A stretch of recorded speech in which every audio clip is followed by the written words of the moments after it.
이재명 시장님이 일종의 뭐 다크호스 내지는 페이스메이커로 인식이 되고 있다가 네.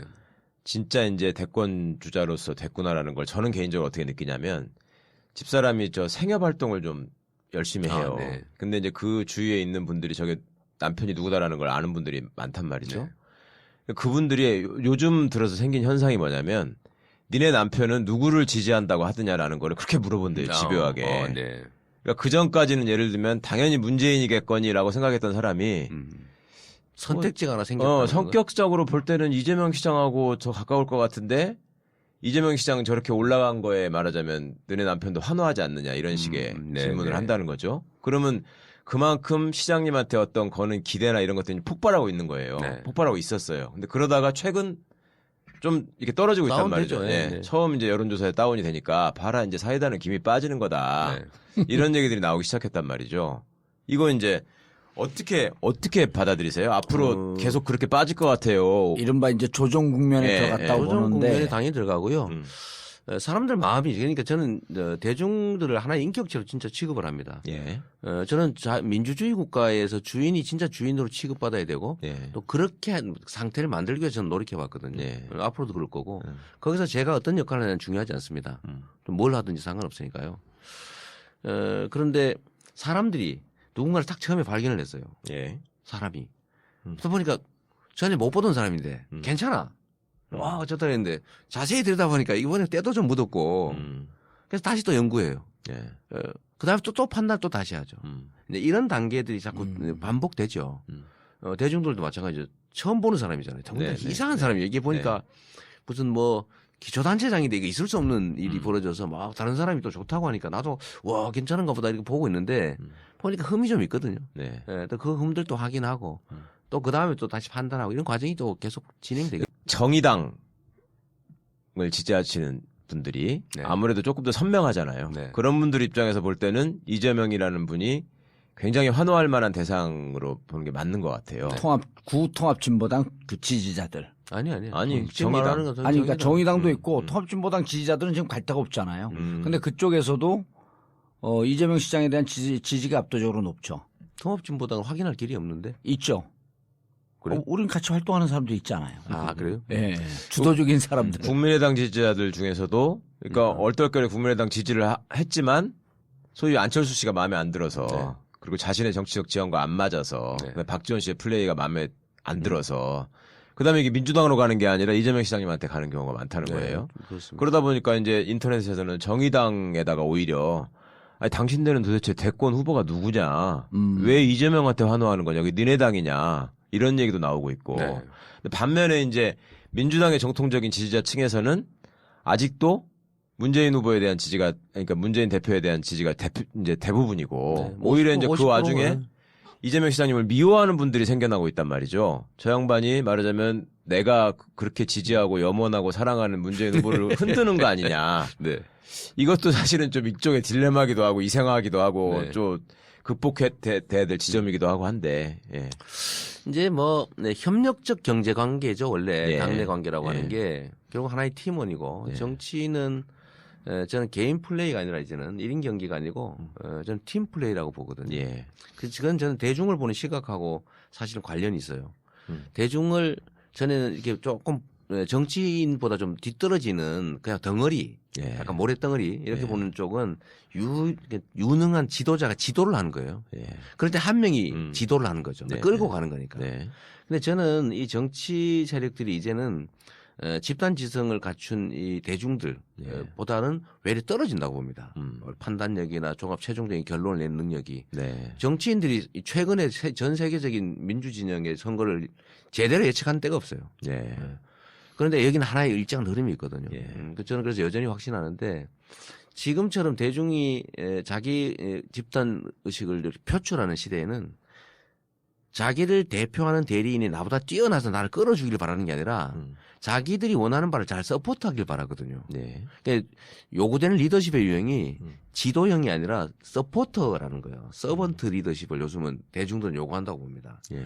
그러니까 자기 대중들 입장에서는 자기들 의사를 잘 충직하게 반영해 줄 사람을 원하는 것 같아요. 그러면 그 충직하게 대중의 뜻을 잘 반영할 사람들을 혼자는 할 수 없는 일이니까 역할을 나눠가지고 잘 바치는 게 전 정치의 이제 역할이 되었다고 봅니다. 그래서 이번 뭐 대선이든 정당 정치든 팀 플레이가 진짜로 중요하고 예. 역할을 나눠야죠. 역할을 나눠서 전체 역량을 키우고 그걸 통해서 세력을 교체하는 게 중요한 일이라고 보는 거예요. 그래서 당내에서 그 얘기도 뭐 얼마 전에 그 무슨 뭐 반문연대를 뭐 했느니 네, 뭐 그 얘기가 그래서 나왔죠. 제가 정치적 네. 타격을 좀 많이 받았어요. 네, 진짜 그런 그렇죠. 사람 돼버렸거든요. 네. 근데 보시면 알지만 저는 그 이전에도 그렇고 지금 그 후에도 그렇고 네. 여전히 좀 팀 플레이가 중요하다고 하는 거고 그날은 이제 뉴스 김현정 뉴스소 그 김현정 앵커가 뭐 기사를 하나 만들어야 될 필요가 있는데 집요하게 계속 그 질문을 한 거예요. 근데 그때 제 예. 답도 문재인 후보는 5골씩 넣는 우수한 공격수다. 네. 그런데 수비수들이 또 골키퍼가 공 잘 못 막아가지고 7골 먹으면 지는 거다. 네. 그러니까 전체 팀원들의 역량을 강화해야 된다. 그리고 박신양하고도 만났고 안지사람도 만날 거고 또 뭐 예를 들면 문재인 김부겸 의원하고도 만날 거다. 그랬더니 그 문은 어떻게 하냐. 아 거기 엄청나게 세지 않냐. 그러나 결론적으로는 팀으로 같이 가야 된다라고 얘기했는데 그 뒷부분을 딱 잘라버린 거예요. 근데 읽어보시면 알지만 전문을. 근데 이거를 이제 그 중에 일부 그러니까 마이너 그룹들의 역량을 강화해야 된다. 이거를 역량을 강화해서 그 메이저를 꺾어야 된다. 이걸로까지 이제 해석을 해버린 거죠.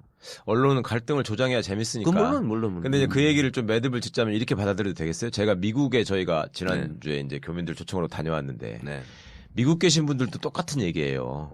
싸우지 그러니까 이제 저게 저렇게 싸우게 되면 예전에 또 죽 서서 개 주는 꼴 되는 거 아니냐는 걱정을 하시는데 제가 그때 그렇게 답변을 드렸거든요. 과거에 김대중 김영삼 시절이나 그다음에 문재인 안철수 시절에 가까운 이거는 보면은 경쟁만 하지 사실은 협력할 수 없는 관계였던 것이다. 그렇지만 내가 보기에 적어도 문재인, 이재명, 안희정, 박원순은 경쟁을 하면서 협력해가는 관계일 거라고 나는 확신한다. 네. 그렇게 답변을 드렸었는데 그럼요. 그거는 그래서 정답인 제가 겁니까? 그날도 그렇게 네. 얘기한 거예요. 네. 경쟁적 협력, 협력적 경쟁을 해야 된다라고 그 명확하게 얘기한 거예요. 네. 얘기인데 이제 이거를 반문연대를 거부한다 이래버리니까 제가 반문연대 한 사람이 돼버린 거예요. 근데 이제 시장님이 어쨌거나 지금 보면은 이제 반기문도 떨어뜨리고 2등이 되실 정도로 이제 떠오르다 보니까 일종의 이제 그 검증 내지는 음해가 이제 시작된 것 같아요. 말 조심해야 되는데 네. 옛날 생각하고 했다가 당한 거죠. 그러니까 이제 잠깐 얘기 말씀드렸지만 뭐 가천대 얘기 무슨 석사 논문이 표절이네 어쩌네 또 나오더니 이제 예전부터 있었던 뭐 음주운전 전과가 있다. 뭐 음주운전 한 건 사실이니까 그건 뭐 깔끔하게 잘못했다고 인정하죠. 또 이렇게 형수님 아무리 그래도 형수한테 이렇게 쌍욕을 할 수 있느냐 뭐 이런 얘기들이 나오고 집안에서 이제 뭐 또 이런저런 얘기들이 나오고 형님 조카가 뭐 글을 써가지고 뭐 계속 써갖고 올리더라고요. 끝까지 뭐 어떻게 하겠다라는 식의 나오고 이제 이런 것들이 여러 가지 얘기들이 나오고 있는데 어떻게 설명하실 수 있어요? 네, 그런 것들도 사실은 이제 뭐 제가 언론사는 저한테 소송 안 당한 언론사가 없습니다. 저는 기자, 뭐 패널, 방송사, 언론사 다 걸거든요. 예. 제가 뭐 100개 차명진이한테 제가 700만 원 받았는데 차명진도 사과도 했잖아요. 사과도 공개 사과. 예. 근데 이런 거를 하니까 이 사람들이 보도하는 사람들은요 신경을 씁니다. 얼마 전에 그 종편 패들이 황장수인가 예. 그 양반이 그랬대 이재명 시장을 발언할 땐 조심해야 된다고 그 얘기 쪽지 받았다고 또 그걸 깠더라고요. 예. 그게 무슨 소리냐면 이재명은 말 잘못하면 바로 소송 들어온다. 소송 들어오면 피곤하거든요. 네. 그러니까 제가 이걸 철저하게 지금까지 일부러 해오는 거예요. 사실이 아닌 얘기를 지적한다든지 또는 뭐 과도한 비방을 한다든지 하면 바로 문제 제기를 한다. 실제로 예를 들면 뭐 제가 뭐 종편뿐만 아니라 뭐 언론사 중앙일보 뭐 제가 안 건 데가 없어요. 네. 그래서 조심하는 거예요. 그러니까 비판하는 측에서는 정치가가 크려면은 대국적으로 포용하고 정치적으로 푸는 문제도 있어야 되는데 저 사람은 변호사 출신이니까 무조건 소송을 건다. 그러니까 그리고 또 이제 안상수 전 지금 창원시장인가요? 예. 그 양반은 옆집에서 개가 짖는다고 10번인가 이렇게 또 고소를 했는데 게시는 거 고소는 죄가 안 되지. 아니, 그러니까 댓글을 보면 그러니까 이게 법률적 지식을 아는 걸 갖고 물론 저들이 잘못했지만 계속 고소하는 게 지금은 속 시원하고 좋지만 과연 이거를 다 모든 사람들이 다 저렇게 고소하면서 살 수 있느냐 이렇게 이제 비판하는 측의 얘기도 상당히 설득력이 있단 말이에요. 그런데 저는 예를 들면 어떤 정치적 지위를 가지려고 예. 이 일을 하는 게 아니고 예. 그것도 하나의 수단에 불과한데 대의민주주의 사회에서 허위 사실을 유포하는 거는 예. 이건 대의민주 체제 자체를 망치는 거예요. 저는 부정부패보다 더 나쁜 게 주권자를 향한 거짓말이라고 봅니다. 왜냐하면 이 시스템 자체를 망가뜨려요. 네. 그러니까 서양의 예를 들면 발전한 민주주의 사회에서는 정치 지도자들이 거짓말한 게 더 심각한 문제가 되잖아요. 예, 그렇죠. 그게 그런 이론적인 이유가 있는 겁니다. 그래서 제가 예를 들면 저한테 욕하는 거 저 고소하지 않아요. 예. 비방하는 거 고소하지 않습니다. 욕할 수 있지요. 허위 사실을 유포하는 거. 예. 팩트를 가짜로 쓰는. 이건 철저하게 책임을 물어야지. 이걸 안 해놓으면 네. 이게 정상적인 민주주의 자체가 작동을 하지 않습니다. 지금 한번 생각을 해보세요. 집권 이 수구 세력들이 자신들의 이 부당한 기득권 구조를 무슨 수로 운영해 왔어요? 거짓말로 대중들을 속였던 거잖아요. 네. 거기다 책임을 묻지 않았기 때문에 그래요. 그리고 예를 들면 있을 수 없는 부정한 행위에 대해서 사람들은 정치적 이유로 다 용서해 줬어요. 네. 그래 놓으니까 어떻게 되냐면 지금도 박근혜를 믿고 있습니다. 시간 끌고 이러면 우리 살아날 수 있다. 다 처벌 안 받고 옛날에 우리 자기들의 선배 아버지들이 다 했던 것처럼 절대로 책임지는 일이 없을 거라고 믿고 있다고요. 예. 그래서 버텨요. 이거를 고치지 않았기 때문에 생긴 일이죠. 예. 그러면 한참 사그라들었다가 요새 다시 스멀스멀 올라오는 시장님 불륜설 뭐 이런 것도 똑같은 아, 그럼요. 허위사실적으로 불륜설 대처하시겠네. 얘기는 그거는 본인이 아니라고 뭐 두 번씩이나 네, 공개적으로 네, 썼던 네. 거니까. 예. 그렇다면 저를 적시하지도 않잖아요. 예. 그러니까 사실 형사 고소도 안 돼 이게. 나라고 한 일이 없어. 하면 더 이상한 사람 되는 거예요. 그렇죠. 그렇잖아 그게. 그냥 추측하는 정도인데. 네. 그래서 그런 것들은 이런 그야말로 집단 지성 예. 속에서 다 정리되죠. 그거 보면 알지 뭐. 그런데 내가 가천대 예. 얘기 하나 할까? 그 궁금해서 아까 하시던 얘기. 예. 가천대 얘기는 제가 잘못 표현한 거 맞습니다. 예. 잘못 표현한 데 맞는데 사실은 가천대와 경원대에 묘한 관계가 있어요. 같은 아, 학교 그래. 아니에요? 같은 이름만 학교인데 바꾼 거잖아요. 이 가천대는 경원대를 큰 학교를 집어삼킨 거죠. 이름을 뭘로 할 거냐 가지고 아, 길병원이 경원대를 인수하면서. 예, 예. 그러니까 경원대란 이름을 지키려는 동문들하고 아, 가천대로 바꾸려는 재단 측하고 치열한 싸움이 있었습니다. 예. 그래서 저는 경원대 이름을 유지해야 된다고 싸우던 쪽이죠. 예, 저도 동문이었으니까. 예. 그런데 사실은 나중에 가천대로 이름을 바꿨고 예. 가천대가 뭘 했냐면 저의 논문 문제로 국정원하고 장난을 치기 시작한 거예요. 선거 때. 시장 선거 때. 네, 시장 선거 때. 옛날 그 구원을 바탕으로 해서 네. 그렇다는 거예요. 그때 뭘 했냐면 학칙을 위조했어요. 왜냐면 5년 지난 심사 불능이라고 돼 있는데 이거를 아, 심사했다고 예, 예, 가짜 회의록도 만들고 거기에 맞추기 위해서 학칙까지 가짜로 만들고 그리고 언론 부회를 4번인가 5번 막 했어요. 냄새를 피웠지. 표절한 거. 아니 표절 확정됐다고 막 내고 곧 취소할 거라고 내고 막 예. 언론 플레이가 저를 죽이려고 했던 거라니까. 선거 때까지 선거 일주일 전까지. 예.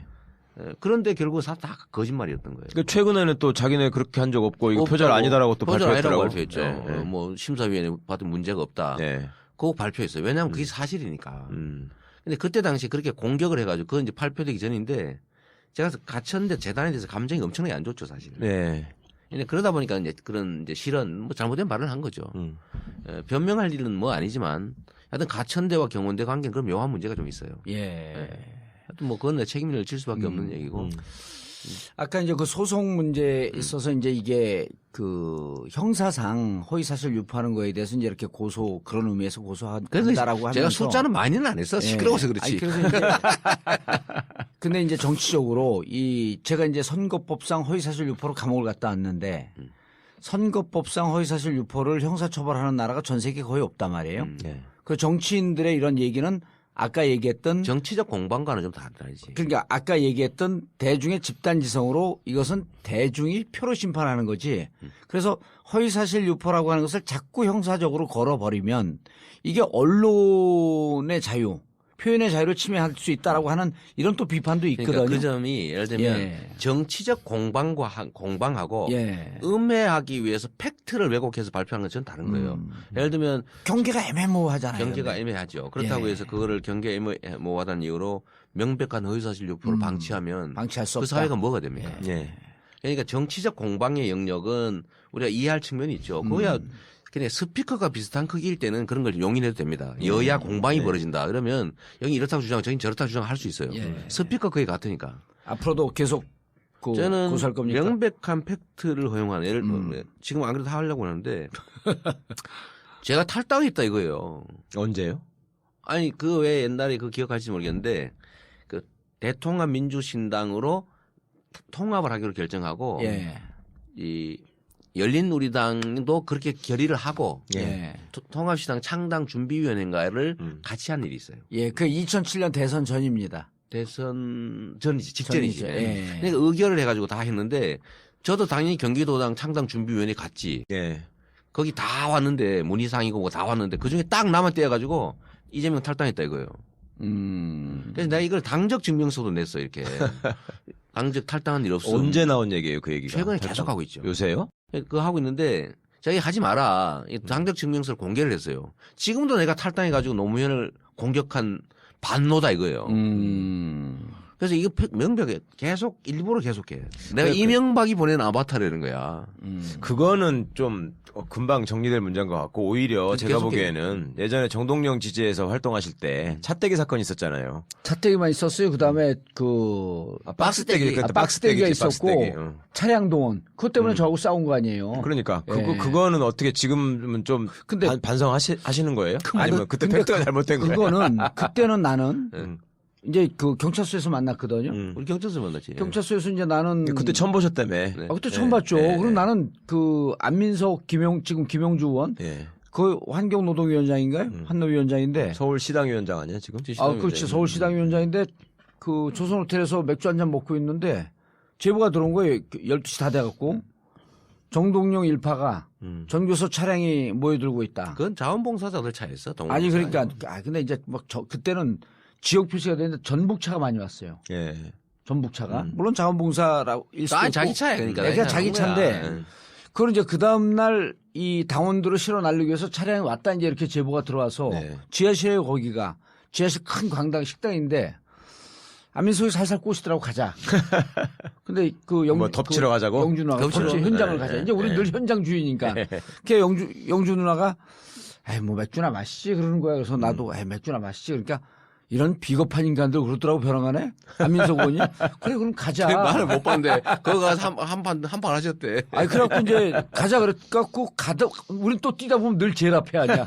뛰다 보니까 둘은 없어지고 나 혼자 있으니까 나는 막 멱살 끌려다니고 그랬죠 거기서.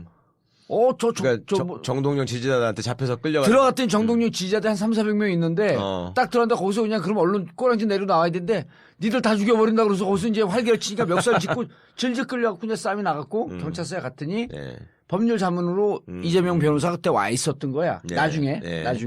그 내가 현장에 없었고 이제 그 경찰서로 그렇지 고소를 했다 경찰서로 그래가지고 왔지. 내가 간 경찰서로 거예요. 왔지. 예, 근데 예, 이제 예. 나는 그때 법률 자문위원 줄 알았더니 이 정동영 팬클럽 회장이었어요? 그때 당시에 정통들이 내가 회장이었던가? 정통들. 지금 몰라. 기록 보니까 뭐 회장이었다. 회장은 정통 했었지. 회장이었다 그러더라고. 그때 회장인지 그 후에인지 뭐 잘 모르겠어요. 네, 회장은 했어요? 그러니까 이제 사람들이 그걸 묻는 거야. 그럼 당시 정동영 그때 뭐 했는 거 아니냐. 오랜 전 일이지만 10년 전에. 일이지만 그때 박스떼기 차떼기 한 이런 정치 행위에 대해서 어떻게 생각하냐? 그거야 그때 잘못한 거지. 잘못한 건데 그 10년 전 얘기를 가지고 네. 심지어 근데 그걸 키워가지고 내가 정동영이 영입한 인물이다 이런 얘기까지 해요. 나는 근데 그 이전에 입당한 사람이요. 2006년 선거에 나왔던 사람이고 예. 2007년 뭐 그 이후에는 저는 뭐 예를 들면 그 뒤로는 완전히 끊어지신 거예요, 정동영 의원하고는? 끊어졌죠. 그 다음에는 뭐 제가 정세균 의장 조직 책임자였잖아 경기도. 예. 그랬어요? 그 이후에는? 그럼. 아니 당원이 상황에 따라 자기 판단에 따라 행동하는 거지. 그럼 한번 묻겠다고 뭐 졸도 아니고. 내가 제가 궁금했던 거 마지막 질문 하나만 드릴게요. 그 이재명 시장님한테 제가 최근에 이재명 시장님 관련해서 들은 두 가지 얘기가 하나가 이재명 시장님이 가까운 사람들을 만나면 네. 나는 야당에서 무조건 2등 안에 든다. 그리고 2등이 되면 반드시 결선에 가서 들어간다. 내가 1등 할 것이다.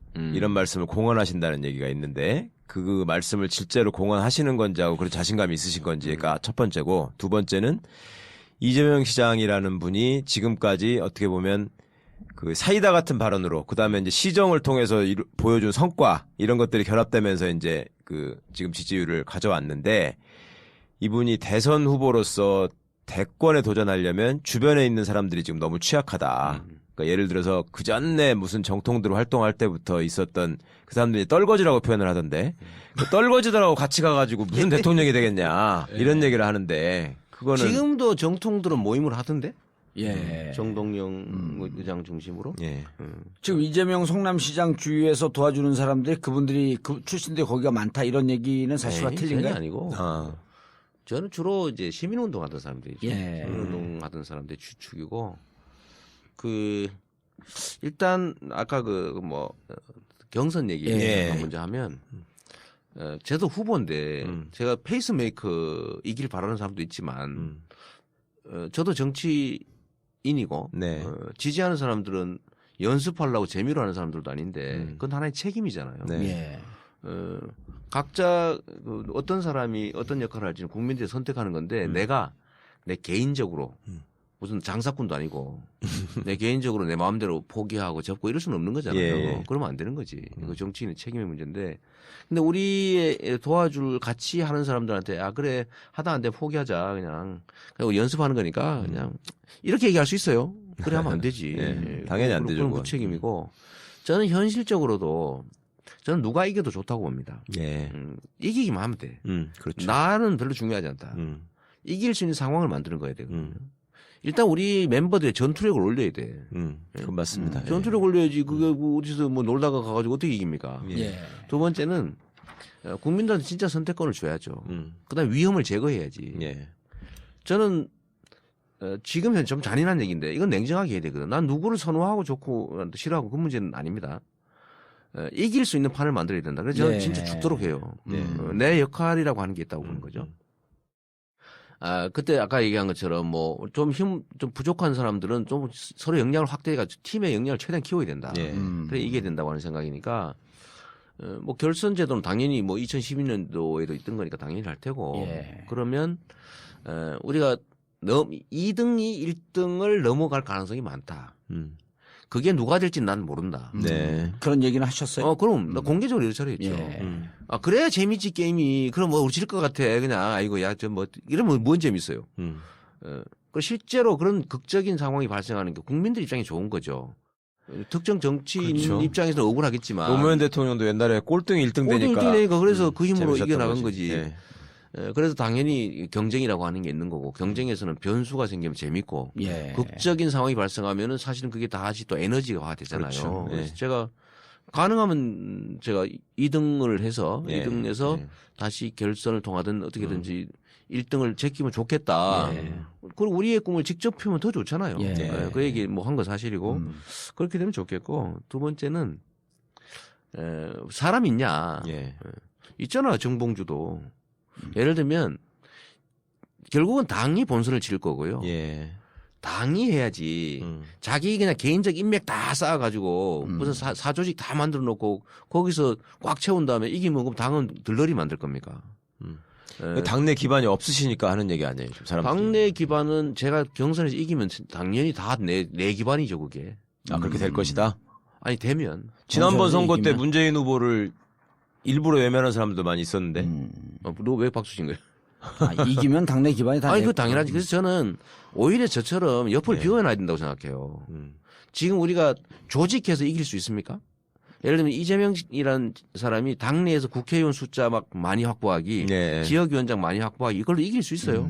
불가능하죠. 어차피 그거 안 된다. 첫째로 두 번째는 그런 시도를 하는 것 자체가 국민들이 볼 때는 구태로 보여요. 예. 그런 짓 말로 해. 안 알겠습니다. 그래도 혼자 예. 대중들과 함께 여기까지 왔잖아요. 예. 이게 주변에 사람이 많이 생긴 일은 아니거든요. 네. 그리고 생각보다 사람이 많습니다. 드러나는 사람이 없을 뿐이지. 아, 시장님 주변에. 그럼요. 예, 예, 예. 제가 하는 얘기 그냥 제가 갑자기 어디서 생각나가지고 뜩뜩 하는 얘기 같이 보입니까? 나름의 다 프로그램이 있죠. 정책도 당연히 있죠. 네트워크들이 있어요. 네. 그러나 저는 공개하지 않죠. 특히 정치인들은 많은 숫자를 옆에다가 예를 들면 실제 도와주겠다는 사람이 많으세요. 네. 근데 제가 좀 스테이하죠. 좀 기다려주세요. 지금 와서 예를 들면 저를 지지선을 한다는 게 무슨 큰 도움이 되겠어요. 예. 근데 꼭 필요한 분들은 제가 작업하러다. 이게 판이 웃기는 게 해주겠다는 분들은 꼭 필요하지 않은 경우가 좀 많은 편이고 꼭 필요한 분들은 되게 어려워. 네. 부탁해도 잘 안 넘어와요. 예. 네, 그런 노력들 이제 하고 있는데 인력 부족 문제는 지금 정책 역량 문제는 충분히 지금 커버할 정도로 숫자가 많고 있어요 다. 다 있고 계속 작년부터 하고 있죠. 자, 그러니까 그런 오히려 주변을 비워놓는 게 다른 사람들 가능성을 주고 그게 에너지죠. 꽉 다 채워놓고 소위 독점해버리면 그 주변 사람들이 무슨 재미로 같이 하겠어요. 예. 네. 마지막 질문입니다. 이제 벌써 1시간 다 되는 거예요? 1시간이 넘었어요. 훌쩍 넘었어요. 문재인 그 전 대표한테도 이제 똑같이 드릴 질문인데 네. 저희가 이제 대선 선거에 임박하면서 이제 이게 선거 대선 시계도 좀 빨라졌잖아요. 네. 빨라질 가능성이 높아졌고 87년 김대중 김영삼 분열될 때부터 그때 그 김영삼 지지했던 사람, 김대중 지지했던 사람들은 지금도 같이 만나갖고 술을 잘 안 먹습니다. 그래서 상처가 크겠죠. 예. 네. 그래서 이제 우리가 대선 임박하면 무슨 얘기를 하냐면 지지하는 후보들로 나뉘어지면서 적보다 더 미운 동지가 된다. 원래 이혼하면 집 마누라 했던 여자가 더 밉습니다. 그렇죠. 그래서 이제 그래서 지금서부터 벌써 이제 각 지지하는 그 후보들을 따라서 패가 나뉘어지고 네. 이제 이게 대선 본선 가갖고 이제 경쟁력에 손상을 주겠죠. 경쟁력에 손상을 주면서 로스 부분이 많이 생기는데 그래서 이제 그 온라인상에서 이런 걸 우려하고 그러던 정치인들 또 일반인들이 한 두세 달 전서부터 이제 의논을 해서 유권자 단일화 운동을 하자. 그래서 바꾸자 대한민국이라고 하는 타이틀로 changekorea.net 그래서 여기 와갖고는 각자 지지하는 후보들에 대해서는 선풀을 달고 마음껏 얘기하되 내가 지지하지 않는 후보에 대해서 비판하지 말자. 그리고 일정 시점 지난 다음에 이렇게 10만이고 50만이고 100만이고 모여서 정책 검증도 해보고 누가 우리가 지지하는 후보로 가장 적합할 것인가라고 하는 것을 우리 내에서 예비적으로 한번 투표를 해서 결정을 하고 그리고 그렇게 해서 결정된 후보를 전폭적으로 돕자. 이런 운동이 일고 있거든요. 재밌네요. 예. 예. 어떻게 생각하세요? 그러니까 좀 거시적으로 좀 봐줘야 되는데 저는 아까 말씀드렸던 것처럼 사실 주변을 일부러 비워놓는 측면이 있어요. 예. 그래야 기대가 있죠. 예. 근데 그걸 미리 다 채워놓으면 예. 재미가 없잖아요. 그러면 진짜 싸움밖에 안 납니다. 왜냐하면 다 차지하고 있는데 지면은 다 잃는 거예요. 예. 근데 옆을 비워놔야 예. 남는 공간이 있어 들어갈 수 있잖아요. 사실 옆을 많이 비워놓는 게 좋습니다. 저는 좀 남들이 보면 웃기겠지만 저는 이길 경우를 가정해서 준비하거든요. 예. 질 경우를 가정해 준비하지 않습니다. 그런데 만약에 이긴 다음에 지지자들이 협력을 안 해주고 원수를 사가지고 다 떨어져 나가면 본선에서 이길 수 있어요. 못 이기지. 예. 그래서 제가 자주 저는 비방하지 마라. 모욕적 언사 쓰지 마라. 첫째, 허위사실 유포하지 말고. 두 번째, 모욕적 언사를 쓰지 마라. 팩트에 기초해서 의견을 내는 것 정도 하고 가능하면 우리 얘기를 해라라고 자주 얘기해요. 지금 좀 이따 내가 또 하나 쓸 거야. 근데 그게 아직까지는 잘 안 통하고 있잖아요. 서로 지금 비방하느라고 난리야. 비방 강도가 세지기 예, 시작했죠. 점점 이제 근데 어느 쪽이 센지를 한번 보세요. 예. 사실은 도전자가 더 세야 되는데 방어 측이 더 세. 사실 지금 보면. 예. 그건 잘 선별해 보겠습니다. 선별 한번 보세요. 예. 한번 보는데 여하튼 그런 거 별로 좋은 현상은 아니죠. 예. 좋은 현상은 아닌데 그것도 없앤다고 완전히 없어지지는 않습니다. 안 없애지죠. 왜냐하면 그건 또 예. 공작적 요소가 있어요. 그러니까 changekorea.net 이런 활동을 좀 열심히 하면 맞아요. 예. 그런 활동들을 통해서 건전하게 협력적 경쟁, 경쟁적 협력을 해야지 경쟁을 전쟁으로 치러버리면 사실은 나중에 남는 게 없어요. 예, 그래서 그거는 되게 조심해야 되고 이제 후보 단일화 문제는 당내는 경선으로 처리를 하는 게 맞고요. 예. 예. 경선은 뭐 기본적으로 국민들이 참여하는 형태에 많은 사람들이 참여해야 되니까. 지금 미국 예를 들어 보면 버니 샌더스의 그 도전을 예. 사실은 민주당은 기득권을 통해서 막았잖아요. 예. 슈퍼 대의원으로. 예.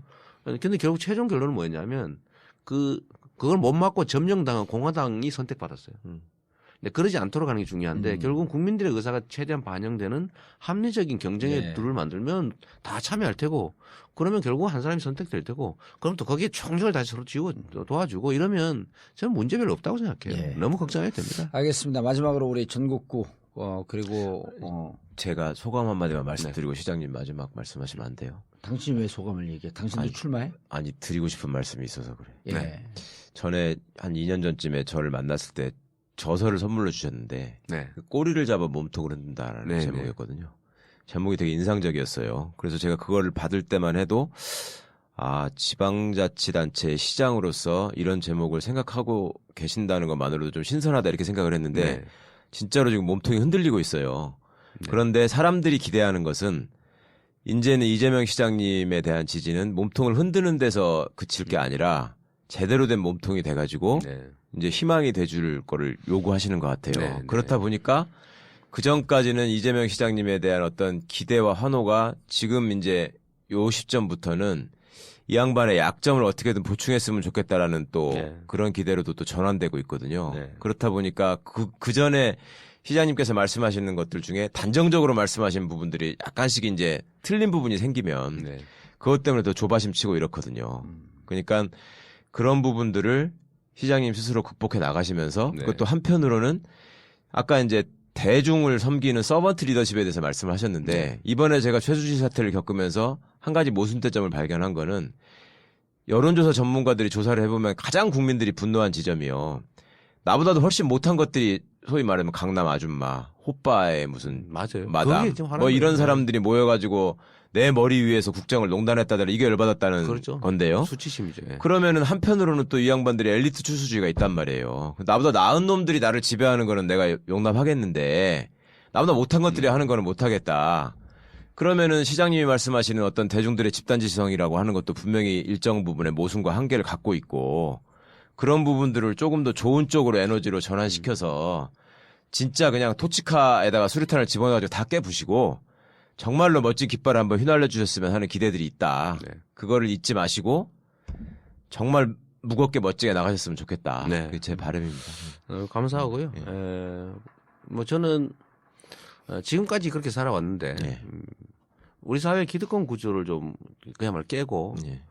새로운 공정한 지수를 만드는 게 제 꿈이죠. 예. 그때 제가 책을 선물해 드릴 때 그 책을 쓸 때도 꼬리를 잡아 몸통을 흔들다는 제가 사법연수원 마치고 사회에 나올 때 마음먹은 거예요. 네. 그때 사실은 꼭 노동운동을 해도 인권운동을 해도 서울서 해도 되잖아요. 그렇죠. 근데 그때 다 지방으로 다 가자고 결정을 했거든. 지역운동을 하자. 네. 뭐 진봉원 변호사 혹시 아실지 아, 모르겠는데 우리 고등학교 선배예요. 그 전주로 갔잖아요. 그래서 네. 그 멤버거든. 아, 그러셨어요? 그 결의로 간 거예요. 그 형은 근데 좀 힘든데. 힘들었지. 그러니까 우리가 하나의 지역을 맡자고 해서 예, 다 예. 지역을 선택을 했고 예. 저는 그래서 성남으로 온 거예요. 예. 근데 그때 이미 마음먹은 것이 그야말로 그 상부 하부 토대론 네. 상부 바꿔가지고는 세상이 안 바뀐다. 뿌리, 네. 토대, 기초를 바꿔야 진짜 바닥을 바꿔야 진짜 세상이 바뀐다고 해서 예. 조그마한 동네 하나씩을 맡기로 한 거예요. 그래서 저는 성남으로 왔고 네. 또 성남에서 진짜 성남 안에서만 주거라고 활동했죠. 제가 구속돼 있던 사건 파크뷰 사건 때 그런 논란이 있었습니다. 그 당시에 집권했던 민주당을 까는 거였잖아요. 네. 민주당이 중심이 된 소위 부정부패였거든. 그걸 제가 문제 제기를 하니까 주변에서 말리기 시작했어요. 마지막에 막 극렬하게 부딪히니까. 그때 뭐라고 했냐면 이게 지역에서 당신이 하는 말이 맞긴 한데 자꾸 그 문제를 지적하면 민주당이 정치적 타격을 받아가지고 전체적으로 우리 진영에 손실이 마이너스가 된다. 라고 해서 저를 말렸고 사실은 거의 대부분이 그 설득에 떨어져서 다 나가버렸어요. 예. 저하고 정말 손에 꼽을 만큼 하면 나머지 몇 사람만 남아서 끝까지 싸우다가 결국 제가 감옥을 가버렸는데 예. 그때 제가 마지막 결정을 했습니다. 이 말 둘 중에 하나거든요.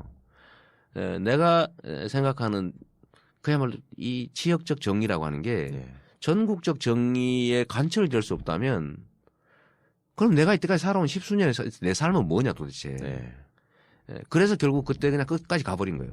예, 결국 이제 그 구속되고 뭐 저만 구속된 게 아니라 뭐 시장도 구속되고 뭐 그 주회란도 그랬었죠. 구속되고 막 네. 완전 난리 나버렸죠. 네, 큰 거였죠. 그다음에 그때 새누리당 국회의원 5명이 구치소 면허 오고 아. 동아일보 사설에 이재명 왜 구속하냐 이런 사설 쓰고 막 그럴 때요.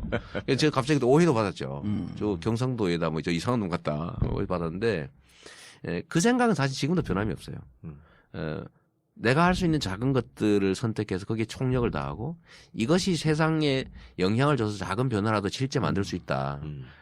근데 꼬리를 잡을 가능성이 많지만 우리가 몸통이나 머리를 잡을 가능성이 거의 없어요. 우리는 비주류, 아웃사이더, 변방의 삶을 선택했던 사람이고 네. 지금도 사실 그러고 있는 거죠.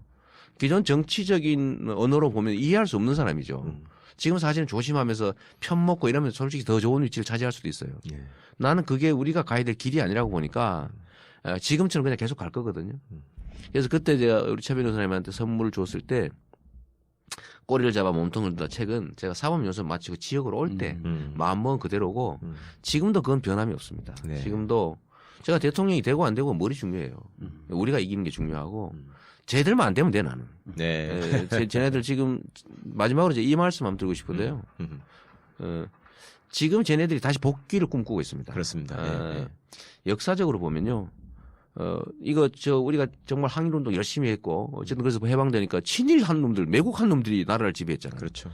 치열하게 싸워가지고 4.19 때 권력 뺏어놨더니 이 박정희가 먹어버렸고 87년 네, 유월항 그때는 됐다. 뭐 6.29 이런 놈이 노태우가 먹었고 80년대는 전두환이 먹어버렸잖아요. 네.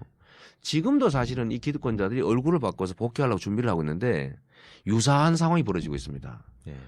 첫째는 크게 보면 제2의 6.29, 뭐 제2의 3당 학당 이런 식으로 슬쩍 뭉쳐가지고 원만하게 기득권이 복귀할 수도 있는데 제가 우려되는 건 오늘 낮에 누구한테 예를 들어보니 그 말이 진짜 맞아요.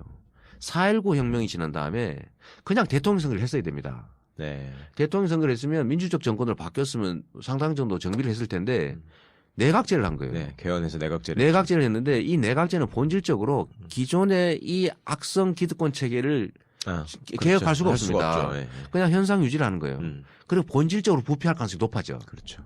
내각제는 그렇습니다. 왜냐하면 국민들이 대통령을 직접 쳐다보는 거하고 타켓이 분산된 경우는 완전히 달라요. 일본이 뭐 보여주고 있잖아요. 그럼요. 그리고 거기에 사실 뿌리라고 할 수 있는 경제 권력이 영향을 미치기가 훨씬 더 쉬워요. 그렇죠. 물론 최순실이 이런 거 있으면 좀 더 쉽긴 해. 그렇긴 한데 그 국회가 예를 들면 분산돼 가지고 각 계파별로 국정을 장악하고 있을 경우에 타겟이 확정되지 않습니다. 네. 그러니까 이 경제 권력들이 소위 재벌들 이 자들이 영향을 미치기가 더 쉽거든요. 그래서 지금 개헌을 매개로 기득권자들이 세력 재편을 하고 있잖아요. 저는 이게 진짜 위험한 상황이라고 봅니다. 네. 네, 결국은 우리가 피 흘려서 이번에 피 안 흘려서 진짜 잘했지만 촌농 흘리면서 우리가 이렇게 정말 전 세계 인류 역사에 있을 수 없는 최초의 혁명을 완수해 가고 있어요. 그런데 이 마지막 한계가 저는 잘못 깨일 가능성이 매우 높아집니다. 지금 당장이요. 지금 촛불 끄고 집으로 가는 사람이 많으니까 반기문 지지율 확 올라가고요. 새누리당 지지율 다시 웬만하면 올라가고 그 누굽니까 총리 권한대행하는 그 친구 황교안. 지금 완전히 뻔뻔하게 지금 대통령 권한 행사하고 밀어붙이잖아요. 자신감을 회복했어 이미. 그래서 지금이 그런 호락호락한 단계가 아니다. 네. 그 얘기 꼭 한번 드리고 제가 좀 더 이 거친 측면들을 다 버리면 제가 기성 정치인 돼버리는데 이재명의 맛이 없잖아요. 그렇죠. 그래서 살리되 조금 이제 군더더기는 좀 떼는 쪽으로 좀 수양을 좀 더 하도록 하겠습니다.